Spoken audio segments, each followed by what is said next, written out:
So over here you can see that I have a report, and if you want to export out this report in PDF format or in XPS format, then what you need to do is you need to go around over here onto the view option and then go to print preview.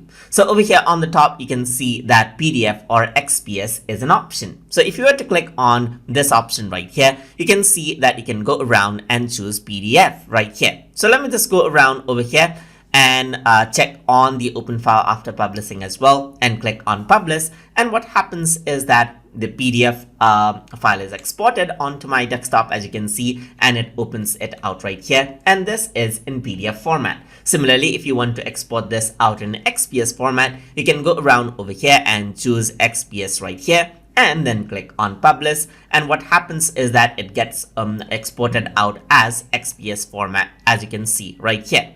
So now these are the file types that you would like to use if you want to preserve out the design content and for it to be visible across different applications and across different devices. So that is how you can export out the content of MS Access database in some as PDF or XPS file. So hope you guys learned something as always, and as always, please like, comment, share and subscribe.